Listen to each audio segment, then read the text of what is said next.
Nel corso di questo video l'obiettivo è quello di comprendere se vi fosse dell'oro lungo questo nuovo rio.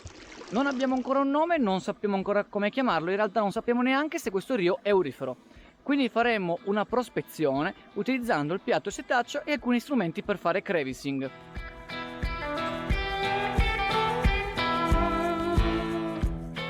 Benvenuti in Piemonte, la mia regione preferita per quanto riguarda la ricerca dell'oro. Qui si trovano ancora grandi pepite, gemme preziose e oltretutto si riescono a trovare ancora rii completamente inediti e anonimi, dove fare ricerca.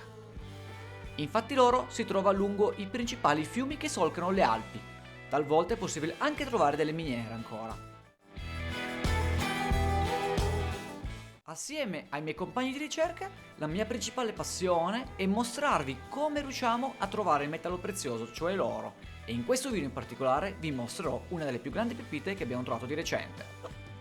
Preparatevi perché partiamo assieme! E buongiorno cercatori d'oro! Come vi ho già spiegato anche in altri episodi, noi nel momento in cui cerchiamo dell'oro cerchiamo delle concentrazioni di minerali pesanti.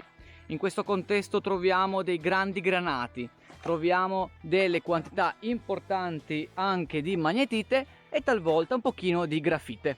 Questi minerali pesanti sono associati alla disgregazione e la macinazione ad opera del fiume durante le piene delle rocce lungo l'alveo. Queste rocce logicamente arrivano da monte e ci forniscono anche potenzialmente informazioni notevoli per quanto riguarda la possibile fonte dell'oro, dal momento in cui trovassimo uno o più ciottoli contenenti dell'oro nativo. Una situazione che non abbiamo ancora riscontrato lungo questo rio, ma l'oro c'è, da qualche parte deve pure arrivare. Mettiamoci quindi al lavoro.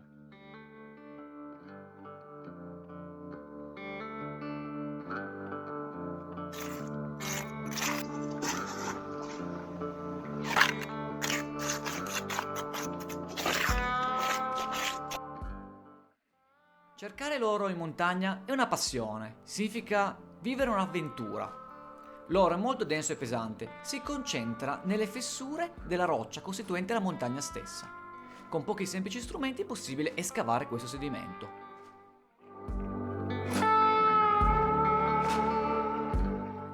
Cercare le pepite d'oro lungo i rii di montagna è tutto meno che facile. Da un certo punto di vista è ottimo perché vi sono una quantità di rii che solcano le Alpi veramente elevata, quindi elevate probabilità di trovarvi dell'oro. Bisogna avere pochi strumenti ed essenziali, quelli per esempio un piatto o un setaccio, e alle volte qualche risultato, come in questo caso, arriva. Da-dan! Dan dan dan dan dan dan dan dan.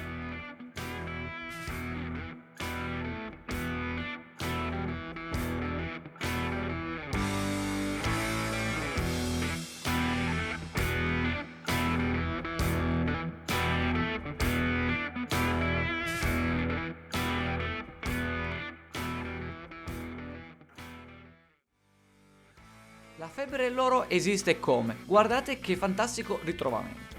Ma associare alla pratica, soprattutto la ricerca, come in questo caso, può permettervi di osservare fantastiche morfologie e aggiungere anche voi, forse in futuro, un tesoro alla vostra collezione.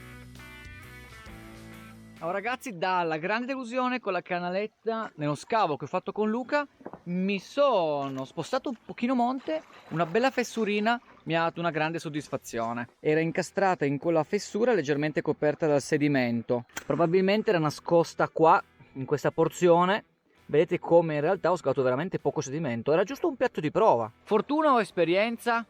Beh, questo non so dirvelo. In ogni caso la pepita l'abbiamo trovata, la aggiungiamo in collezione. Molto carina, ha una morfologia particolare che osserviamo meglio al microscopio, e se vi foste dimenticati il video in cui parlo della recensione di questo microscopio, mi raccomando di andarvelo a prendere, vi lascio qua sopra il link in dettaglio, basta cliccarlo. E direi che dopo pranzo si continua ad allargare e pulire meglio queste fessure, mai che ci dessero altre sorelle d'oro.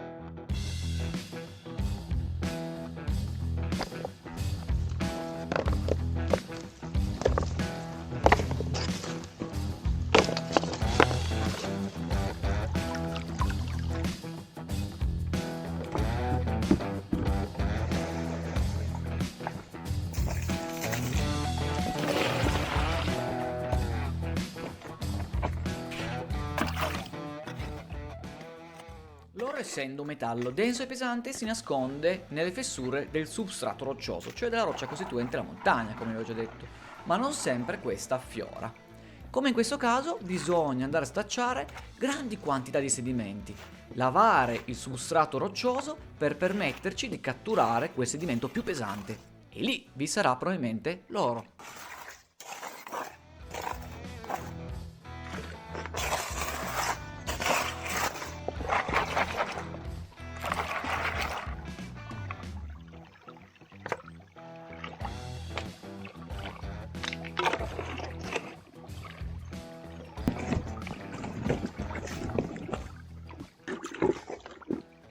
Il mio socio di ricerca Luca usa principalmente il piatto, invece io adopero la canaletta. Questo strumento mi permette di concentrare da elevate quantità di sedimenti un sedimento ridotto, diciamo del volume di circa un bicchiere, e lì probabilmente vi sarà tutto l'oro intrappolato da tanti cabassi. In ogni caso il piatto rimane lo strumento principale di ricerca.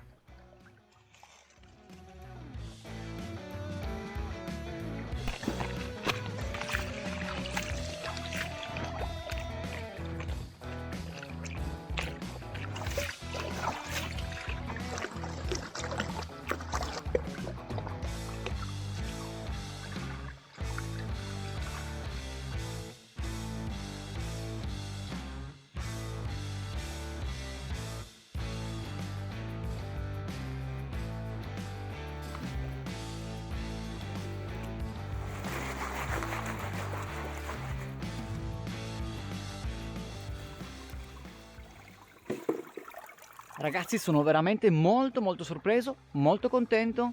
Un cabasso, una pepita. È andata a finire probabilmente in una trappola della canaletta, ma in ogni caso poi, una volta lavato il concentrato, eccola che è spuntata. C'era lei, altri 2-3 granuli, non fan peso. Penso che ora andiamo insieme a pesarla in laboratorio, a vederla meglio al microscopio e vediamo essenzialmente anche la concentrazione d'oro nel campionamento di oggi. Tiriamo quindi 2 conclusioni.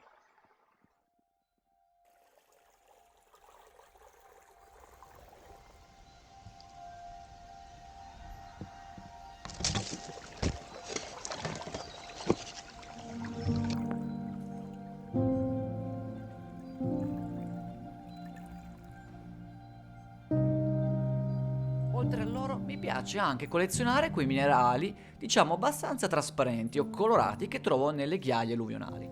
In questo caso specifico si tratta di granati di esigue dimensioni. Da taglio, cioè sostanzialmente si potranno aggiungere le faccette per rendere le gemme preziose, lo vedremo probabilmente in futuro assieme. Ma sappiate che nella ricerca dell'oro non c'è solo l'oro.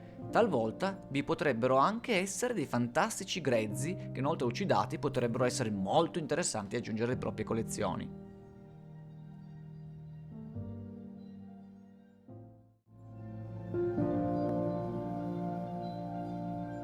In ogni caso, ragazzi, se aveste domande, dubbi o perplessità, mi raccomando di scriverle qua sotto. E soprattutto, quanto pesa la pepita d'oro che ho trovato in questo episodio? Scrivetelo qui sotto nei commenti e nei prossimi giorni vi darò la sentenza. Ciao a tutti, ragazzi, ci vediamo alla prossima!